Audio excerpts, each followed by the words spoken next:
Welcome back to my YouTube channel മുട്ടാത്താറോ.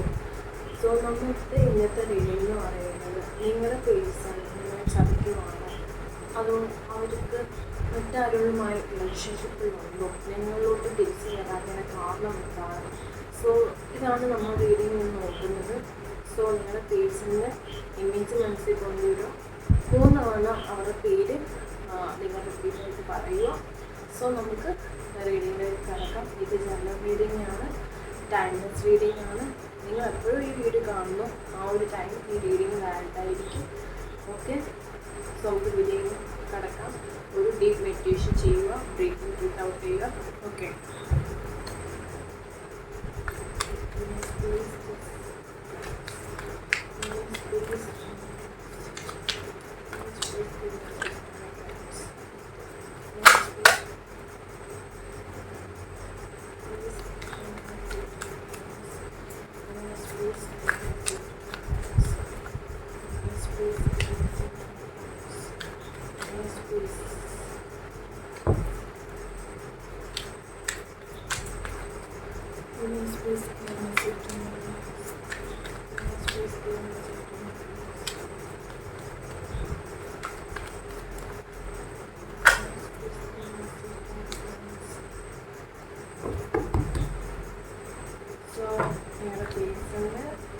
നിങ്ങളായിട്ട് spend ചെയ്തിട്ടുള്ള good memories ആലോചിക്കുക. പോസിറ്റീവ് തോട്ട്സ് മാത്രം മനസ്സിൽ കൊണ്ടുവരും. അവരുടെ സിറ്റുവേഷനിൽ ആ സിറ്റുവേഷനിൽ മറക്കുക. അതിനുശേഷം നിങ്ങളായിട്ട് സ്പെൻഡ് ചെയ്തിട്ടുള്ള പോസിറ്റീവ് തോട്ട്സ് മാത്രമേ നിങ്ങൾ മനസ്സിലാക്കാൻ പാടുള്ളൂ.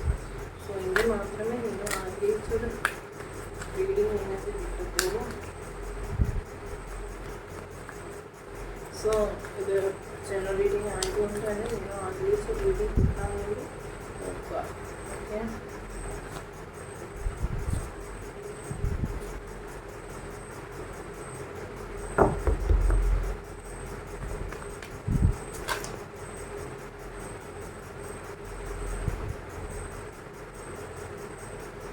സോ ഇവിടെ കാണുന്നത് എൻ്റെ വീട് വന്ന് പലരും മാരീഡ് ആയിട്ടുള്ള കപ്പിൾസാണ്. മാരീഡ് കഴിഞ്ഞ് ഫാമിലിയായിട്ട് കുട്ടികളായിട്ട് ജീവിക്കുന്ന ഒരുപാട് പേരുണ്ട്. സോ നിങ്ങളുടെ ലൈഫിൽ നിന്ന് നല്ലൊരു ഹാപ്പി മൊമെൻ്റാണ് നിങ്ങൾ ജീവിച്ചുകൊണ്ടിരുന്നത്. അവരെ പ്രണയിച്ചു, അവരുമായിട്ട് കല്യാണം കഴിഞ്ഞു, അവരുമായിട്ട് നല്ലൊരു ഹാപ്പി ലൈഫ് ജീവിച്ചുകൊണ്ടിരുന്നതിനിടയിലാണ് നിങ്ങൾക്കിടയിലേക്ക് എന്തൊക്കെയോ പുതിയതായിട്ട് കാര്യങ്ങൾ സംഭവിച്ചു. അവരുടെ സ്നേഹം നഷ്ടപ്പെട്ടു തുടങ്ങി, അവരുടെ ക്യാരക്ടർ ചേഞ്ചസ് ഉണ്ടായി തുടങ്ങി. അങ്ങനെ ഒരുപാട് കാര്യങ്ങൾ നിങ്ങളുടെ ലൈഫിൽ മാറ്റം ഉണ്ടായി തുടങ്ങി, ചേഞ്ചസ് ഉണ്ടായി തുടങ്ങി. നിങ്ങളെ അത് ഒരുപാട് രീതിയിൽ ബാധിക്കുകയും ചെയ്തു. നിങ്ങൾ അവരെ നല്ല രീതിയിൽ ട്രീറ്റ് ചെയ്തിരുന്നു. അവർക്ക് നിങ്ങൾ ബാക്കി ആരെയും അവർക്ക് നിങ്ങൾ സ്നേഹവും കാര്യങ്ങളും എല്ലാം നിങ്ങൾ കൊടുത്തിരുന്നു. പക്ഷേ അവർ നിങ്ങൾ ആ സ്നേഹം മനസ്സിലാക്കിയിരുന്നു, ഒരു ടൈമിൽ മനസ്സിലാക്കിയിരുന്നു. പക്ഷേ ഇവിടെ അവർ ഒരുപാട് രീതിയിൽ ചേഞ്ച് ആയിട്ടുണ്ട്. സോ നമുക്ക് ആ ചേഞ്ച് ആവുന്ന റീസണുകൾ നമുക്ക് നോക്കാനുണ്ടായിരുന്നു. സോ നിങ്ങളുടെ പേഴ്സൺ ഇപ്പം ഭയങ്കര ബിസി ആയിട്ടൊരു ടൈമിലാണ്. ലൈക്ക് നിങ്ങളെക്കുറിച്ച് അവർ ഒട്ടും തന്നെ ചിന്തിക്കുന്നില്ല. അവരുടെ ചിന്തയിൽ ഒരിക്കലും നിങ്ങളെക്കുറിച്ചുള്ള തോട്ട്സോ കാര്യങ്ങളോ ഒന്നും തന്നെ ഇല്ല. ലൈക്ക് 2 കൈൻഡ് ഓഫ് എനർജിയാണ് നിങ്ങൾക്കിടയിലുള്ളത്. മെയിൻലി പറയുകയാണെങ്കിൽ സോ നിങ്ങൾക്ക് കിങ് ഓഫ് പെന്റക്കിൾസ് എന്ന കാർഡ് പോലെ റിവേഴ്സാണ് വന്നിരിക്കുന്നത്. മാൺസിൻ്റെ കാർഡ് റിവേഴ്സാണ് വന്നിരിക്കുന്നത്. സ്ട്രെങ്തിൻ്റെ കാർഡ് റിവേഴ്സാണ് വന്നിരിക്കുന്നത്. സോ എൻ്റെ വീട് കാണുന്ന ജെൻഡർ ബേസ് ചെയ്ത് പറയുകയല്ല, എങ്കിൽ പോലും ഇപ്പം സ്ത്രീകളായിട്ടുള്ളവരുണ്ടെങ്കിൽ നിങ്ങൾ കടന്നു പോകുന്ന സിറ്റുവേഷൻ എന്ന് പറയുന്നത് വളരെയധികം പെയിൻഫുൾ ആയിട്ടുള്ള സിറ്റുവേഷനോടാണ് നിങ്ങൾ കടന്നു പോകുന്നത്. നിങ്ങൾ ഒരുപാട് വിഷമിക്കുന്നുണ്ട്. ഈ ഒരു സിറ്റുവേഷൻ എന്താ ചെയ്യേണ്ടത് നിങ്ങൾക്ക് അറിയത്തില്ല. ലൈക്ക് നിങ്ങളുടെ ലൈഫിലേക്ക് ഡെയിലി എനർജി കടന്നു വന്നിട്ടുണ്ടെങ്കിൽ ഇൻകേസ് അൺമാരീഡ് ആയിട്ടുള്ള ആൾക്കാർ പീസ്ഫുള്ളായാൽ പോലും നിങ്ങളുടെ റിലേഷൻഷിപ്പിൽ സക്സസിൻ്റെ ലെവൽ കുറഞ്ഞിരിക്കുന്ന ടൈമാണിത്. നിങ്ങൾക്ക് സക്സസ് ഉണ്ടാകാനുള്ള ചാൻസ് വളരെയധികം ലോ ആണ് ഇപ്പോൾ കാണുന്നത്. സോ നിങ്ങളുടെ പാർട്ട്ണർ ഒരിക്കലും അവർ നിങ്ങളെക്കുറിച്ച് ചിന്തിക്കുന്നില്ല. നിങ്ങൾക്ക് ഒട്ടും തന്നെ സ്ട്രെങ്ത് ഇല്ല. മനസ്സിലായി, ഒരു കാര്യത്തെ ഒരു റീഡിങ് പോലും നിങ്ങൾക്ക് കാണാൻ വേണ്ടി നിങ്ങൾക്ക് പറ്റാനുള്ള എനർജിയും കാര്യങ്ങളും നിങ്ങളുടെ ഉള്ളിലില്ല. അത്രയും പോലും നിങ്ങളുടെ എനർജി ഭയങ്കര ലോ ആയിട്ടാണുള്ളത്. പ്ലസ് ഇവിടെ നിങ്ങൾക്ക് ഡെവിൾ കാർഡാണ് വന്നിരിക്കുന്നത്. So then queen of wands, knight of wands, queen of swords. So നിങ്ങൾ തമ്മിലുള്ള റൊമാൻറ്റിക് ഫീലിംഗ് ഇപ്പോഴും നിങ്ങളുടെ പേഴ്സിൽ വരുന്നുണ്ട്. സോ അവർ നിങ്ങളോടുള്ള സ്നേഹവും കാര്യങ്ങളും സെക്കൻഡ് ചോദിച്ചത് നിൽക്കുന്നുണ്ടെങ്കിലും ബട്ട് നിങ്ങളോട് അവർ ഒരുപാട് രീതിയിൽ റൊമാൻറ്റിക് ഫീലിംഗ് ഉണ്ട്. നിങ്ങളെ ടൈം സ്പെൻഡ് ചെയ്യണമെന്ന് അവർ ആഗ്രഹിക്കുന്നുണ്ട്. പക്ഷേ അവർക്ക് സാധിക്കുന്നില്ല. നിങ്ങളായിട്ട് നിങ്ങളുടെ അടുത്ത് വരാനും നിങ്ങളെ മീറ്റ് ചെയ്യണമെന്നും ഇൻ കേസ് മാരീഡായിട്ടുള്ള ആൾക്കാരുണ്ടെങ്കിൽ കുട്ടികളെ വന്ന് കാണാനൊക്കെ അവർ ആഗ്രഹിക്കുന്നുണ്ട്. പക്ഷെ ഒന്നും തന്നെ അവർക്ക് സാധിക്കുന്നില്ല. അവരുടെ എന്തെങ്കിലും കാര്യങ്ങൾ തകർന്നിരിക്കുകയാണ്. ലൈക്ക് നിങ്ങളുടെ റിലേഷൻ ഫുള്ളായിട്ട് തകർന്ന സിറ്റുവേഷനാണ് ഇപ്പോൾ ഉള്ളത്. എന്ത് ചെയ്യണമെന്ന് നിങ്ങൾക്ക് അറിയാൻ പറ്റുന്നില്ല. നിങ്ങൾ ഒരുപാട് രീതിയിൽ പല അമ്പലത്തിൽ പോകുന്നുണ്ടായിരിക്കും, ചർച്ചിൽ പോകുന്നുണ്ടായിരിക്കും, പലരുടെങ്കിലും പോക്കാവിന് വേണ്ടി നിങ്ങൾ ഒരുപാട് ഡീപ്പായിട്ട് പ്രാർത്ഥിക്കുന്നുണ്ട്. സോ ഞാൻ ഷർട്ടിൽ വെക്കുവാണ്. സോ ഫൈനൽ വന്നേക്കുന്ന കാർഡ് എന്ന് പറയുന്നത് പേജ് ഓഫ് കപ്സ് എന്ന കാർഡും ആണ് വന്നിരിക്കുന്നത്. Okay, and bottom of the deck കാർഡായിട്ട് വന്നിരിക്കുന്നത് കിങ് ഓഫ് വാൻസ് എന്ന കാർഡുമാണ് വന്നിരിക്കുന്നത്.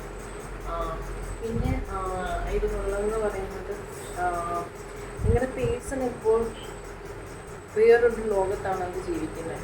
നിങ്ങളുടെ ഇമോഷൻസും കാര്യങ്ങളൊന്നും മനസ്സിലാക്കാൻ പറ്റാത്ത രീതിയിലുള്ളൊരു വേൾഡിലാണ് അവരിപ്പം ജീവിക്കുന്നത്. ബട്ട് അവരൊട്ടും തന്നെ സഫർ ചെയ്യുന്നില്ല. നിങ്ങളില്ലാത്തതിൻ്റെ ഒരു കുറവ് കാര്യങ്ങളോ അവരറിയുന്നില്ല, അതിൻ്റെ വിഷമം അറിയുന്നില്ല. ഇതിനെക്കുറിച്ച് ഒന്നും അവർക്ക് യാതൊരു വിഷമവും ഇല്ല. അവർ സിറ്റുവേഷൻ മൂവ് ആവാൻ ആഗ്രഹിക്കുന്നുണ്ട്. അവർ സിറ്റുവേഷൻ മുന്നോട്ട് പോകാൻ വേണ്ടി അവർ നോക്കുന്നുണ്ട്. സോ ഇവിടെ ഒരു തേർഡ് പാർട്ടി സിറ്റുവേഷൻ ചിലരുടെ കേസിൽ മാത്രമേ കാണുന്നുള്ളൂ, എല്ലാവരുടെ കേസ് കാണുന്നില്ല. പക്ഷെ നിങ്ങൾ തമ്മിലുള്ള പ്രശ്നങ്ങൾ, നിങ്ങൾ തമ്മിലുള്ള അങ്ങോട്ടും ഇങ്ങോട്ടും പറയാതെ ബാക്കി വെച്ചിരുന്ന ചില കാര്യങ്ങൾ നിങ്ങൾ അങ്ങോട്ടും ഇങ്ങോട്ടും കുറേ സംസാരിച്ചു. ഒരിക്കലും അവരോട് ഷെയർ ചെയ്യാൻ പാടില്ല നിങ്ങൾക്ക് അറിയാമായിരുന്നു. എന്നിട്ട് പോലും അവരോടത് ഷെയർ ചെയ്തു. സോ അങ്ങനെ ഷെയർ ചെയ്തത് ഒരിക്കലും നിങ്ങൾ എടുത്ത ഡിസിഷൻ തെറ്റായ ഡിസിഷനായിരുന്നു. നിങ്ങളുടെ പാസ്റ്റ് ലൈഫ് ഒരിക്കലും അവരോട് ഷെയർ ചെയ്യാൻ പാടില്ലായിരുന്നു. ഈ പാസ്റ്റ് ലൈഫ് നിങ്ങൾ അവരോട് ഷെയർ ചെയ്തു നിങ്ങൾ ചെയ്ത ഏറ്റവും വലിയ തെറ്റാണ്. സോ അതുകൊണ്ട് തന്നെയാണ് നിങ്ങൾ തമ്മിലുള്ള ലൈഫ് ഫുള്ളായിട്ട് പോയത്. അതേപോലെ നിങ്ങൾക്ക് ഡെവലിൻ്റെ എനർജിയാണ് നിൽക്കുന്നത്. സോ ഏഞ്ചലിൻ്റെ ബ്ലെസ്സിങ്സ് ഈ റീഡിങ് കാണുന്നത് ഏഞ്ചൽ ബ്ലെസ്സിങ് വളരെയധികം കുറവാണ്. പിന്നെ നിങ്ങൾക്ക് പേഴ്സണൽ റീഡിങ് എന്തെങ്കിലും കാര്യങ്ങൾ ആവശ്യമുണ്ടെങ്കിൽ ഇൻസ്റ്റഗ്രാമിൽ കോൺടാക്ട് ചെയ്താൽ മതി. ഞാൻ റീഡിങ് ചെയ്യുന്നുണ്ട്, അതേപോലെ സ്പെല്ലും കാര്യങ്ങളൊക്കെ തന്നെ ചെയ്യുന്നുണ്ട്.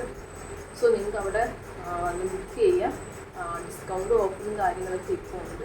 ഫുൾ ഡീറ്റെയിൽസ് അറിയണമെങ്കിൽ എൻ്റെ ബയോയ്ക്കകത്ത് കൊടുത്തിട്ടുണ്ട് ഇൻസ്റ്റഗ്രാം ലിങ്ക്. അത് ജസ്റ്റ് ക്ലിക്ക് ചെയ്താൽ മതി. ഡയറക്റ്റ് നിങ്ങൾക്ക് മെസ്സേജ് അയക്കാം, നിങ്ങളുടെ കാര്യങ്ങൾ പറയാം. ഓക്കെ, ഞാൻ എന്തായാലും മെസ്സേജ് കാണുന്ന സമയത്ത് തന്നെ ഞാൻ നിങ്ങൾക്ക് റിപ്ലൈ തന്നിരിക്കും. സോ ഒരുപാട് ലാഗ് എടുക്കത്തെ നിങ്ങൾക്ക് റിപ്ലൈ തരാൻ വേണ്ടിയിട്ട്. സോ എന്ത് കാര്യം നിങ്ങൾക്ക് അറിയണമെന്നുണ്ടെങ്കിൽ എൻ്റെ അടുത്ത് കോൺടാക്ട് ചെയ്താൽ മതി. ദെൻ ഇവിടെ കാണുന്നത് നിങ്ങൾ ഭയങ്കര ഡിപ്രഷൻ സ്റ്റേജിലൂടെയാണ് ഇപ്പോൾ പോയിക്കൊണ്ടിരിക്കുന്നത്. നിങ്ങൾക്ക് ഒട്ടും തന്നെ പറ്റുന്നില്ല. അതില്ലാതെ ഒരു ലൈഫ് നിങ്ങൾക്ക് ജീവിക്കാനോ അവർ മെമ്മറി ഇല്ലാതെ ജീവിക്കാനോ ഒന്നും പറ്റുന്നില്ല. നിങ്ങൾക്കൊരു തോന്നുന്നുണ്ട് അവർ നിങ്ങൾ ചീറ്റ് ചെയ്തു, നിങ്ങൾ ചതിച്ചു, എന്തിന് എന്നോട് ഇങ്ങനെ ചെയ്തു, എല്ലാ സമയത്തും എൻ്റെ കൂടെ ഉണ്ടായിരുന്നേയുള്ളൂ, പിന്നെ എങ്ങനെ എന്നോട് ഇങ്ങനെ ചെയ്യാൻ സാധിച്ചു, ഇത് ചെയ്ത് വളരെ തെറ്റായിട്ടൊരു കാര്യം ഇത് ചെയ്തു, എന്തിനിങ്ങനെ എന്നോട് കാണിച്ചു, ഞാൻ സ്നേഹിക്കുന്ന വ്യക്തി ഇങ്ങനെ അല്ലായിരുന്നു. ഓഫ് കോഴ്സ് അല്ലായിരുന്നു. അത് നമ്മൾ കാസിൽ നിന്ന് നമുക്ക് മെസ്സേജ് വരുന്നുണ്ട്. എല്ലാ കേസും ഇങ്ങനെ അല്ലായിരുന്നു. അവർ ഒരുപാട് രീതി ചേഞ്ച് ആയിട്ടുണ്ട്. അവർക്ക് ഇങ്ങനെ ചേഞ്ച് ആവാൻ ഒരുപാട് കാരണങ്ങളുണ്ട്. നിങ്ങൾ റിലേഷൻഷിപ്പിൽ വന്ന ബ്ലോക്കേജസ്, മറ്റുള്ളവർ നിങ്ങൾ റിലേഷൻഷിപ്പിൽ കണ്ട് അവർ ചിലപ്പോൾ നിങ്ങളോട് നല്ല രീതിയിൽ പറഞ്ഞിട്ടുണ്ടായിരിക്കും നിങ്ങൾക്ക് നല്ലൊരു കപ്പിൾസാണ്, നിങ്ങൾക്ക് സന്തോഷത്തിലാണ് ജീവിക്കുന്നത്. സോ മറ്റുള്ളവർ ആയി നിങ്ങളുടെ റിലേഷൻഷിപ്പിലേക്ക് കടന്നു വന്നിട്ടുണ്ട്. അതേപോലെ നിങ്ങൾ തമ്മിലുള്ള ഒരു അണ്ടർസ്റ്റാൻഡിങ്, ഒരു ട്രസ്റ്റ്, ആ കാര്യങ്ങളൊക്കെ തന്നെ നഷ്ടപ്പെടുകയും ചെയ്യും. അങ്ങനെയൊക്കെ തന്നെ ഉണ്ടായതുകൊണ്ടാണ് നിങ്ങളുടെ പേഴ്സൺ നിങ്ങളെ വിട്ട് ഈ ഒരു ഡിസ്റ്റൻസ് ഇട്ട് നിൽക്കുന്നത്. മനസ്സിലായോ? സോ ഇത്രയും കാര്യങ്ങളാണ് മെയിനായിട്ട് റീഡിങ്ങിലുള്ളത്. സോ ഇന്നത്തെ റീഡിങ് ഞാൻ വൈൻഡപ്പിയാണ്. Okay, thank you for watching my video. Full details ഇതിൽ അറിയാനുള്ള നിങ്ങൾക്ക് കമൻറ്റ് സെക്ഷൻ ചോദിച്ചാൽ മതി, ഞാൻ റിപ്ലൈ ചെയ്യുന്നതായിരിക്കും. Okay, thank U.